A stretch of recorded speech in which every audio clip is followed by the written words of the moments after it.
नमस्कार।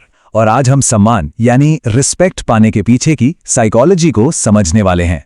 देखिए, ये एक ऐसी कला है जिससे दूसरों पर एक गहरा और स्थायी असर छोड़ा जा सकता है। कभी सोचा है कि कुछ लोग एक कमरे में आते हैं और सबका ध्यान उनकी तरफ चला जाता है, उन्हें तुरंत इज्जत मिलने लगती है। ऐसा क्यों होता है? ये एक ऐसा सवाल है जो हम सब ने कभी ना कभी सोचा होगा, और इसका जवाब सिर्फ कॉन्फिडेंट होने से कहीं ज्यादा गहरा है। तो चलिए इस बात की गहराई में उतरते हैं। शुरुआत करते हैं उस चीज से जिसे आप एक शब्द बोलने से पहले ही बदल सकते हैं, और वो है आपकी फिजिकल प्रेजेंस। पता है, लोग सिर्फ कुछ ही सेकंड में आपके बारे में एक राय बना लेते हैं, और आपकी जो एक अधिकारपूर्ण मुद्रा है ना, मतलब एक अथॉरिटी वाला पोस्चर, वो बिना एक शब्द कहे ही आपकी क्षमता के बारे में बहुत कुछ बता देता है। इसको ऐसे सोचिए कि आप बस उतनी जगह ले रहे हैं जितनी के आप हकदार हैं। जब आप अपने होने के लिए माफी नहीं मांगते, खुद को छोटा महसूस नहीं करते, तो ये आत्मविश्वास बाहर भी झलकता है, साफ साफ। और यहां एक बहुत ही दिलचस्प बात सामने आती है कि कैसे एक साधारण सा उचित शारीरिक स्पर्श यानी एक अप्रोप्रिएट फिजिकल टच विश्वास और सुरक्षा की भावना पैदा कर सकता है।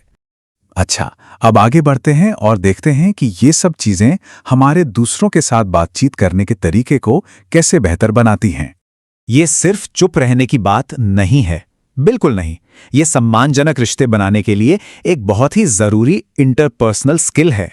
देखिए, ये बहुत आसान से कदम है, लेकिन ये एक मामूली सी बातचीत को एक एक्टिव कनेक्शन में बदल देते हैं।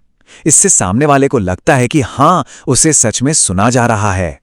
तो यहां पर जरूरी बात यह है कि आपको किसी की नकल नहीं करनी है, बिल्कुल नहीं, बल्कि उनकी बातचीत की जो लय है, जो रिदम है, उसे ढूंढकर उसके साथ मेल बिठाना है।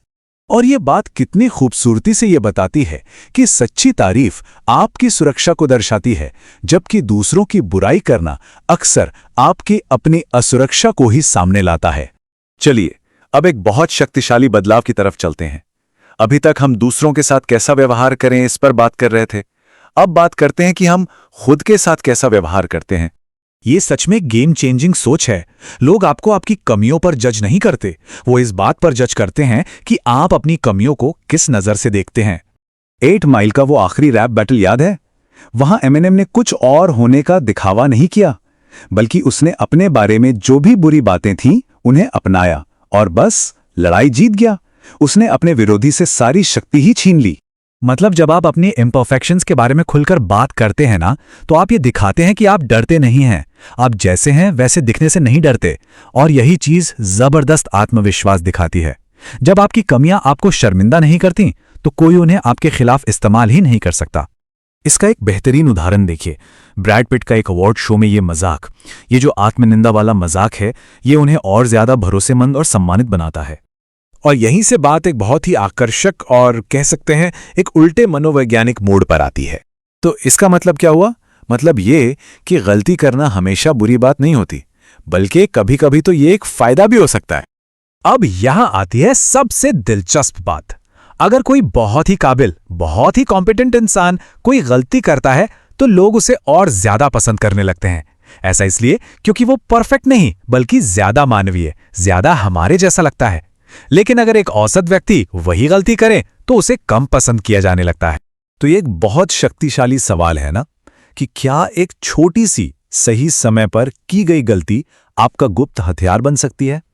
ये उस सोच को चुनौती देता है कि सम्मानित होने के लिए हमें बिल्कुल उत्तम, एकदम परफेक्ट होना ही चाहिए।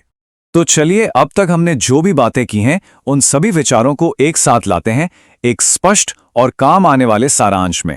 तो निचोड़ ये है कि सम्मान पाना कोई एक चीज से नहीं होता। ये आपकी शारीरिक उपस्थिति, आपकी बातचीत और आप खुद को कैसे देखते हैं, इन सब का मिला जुला नतीजा है।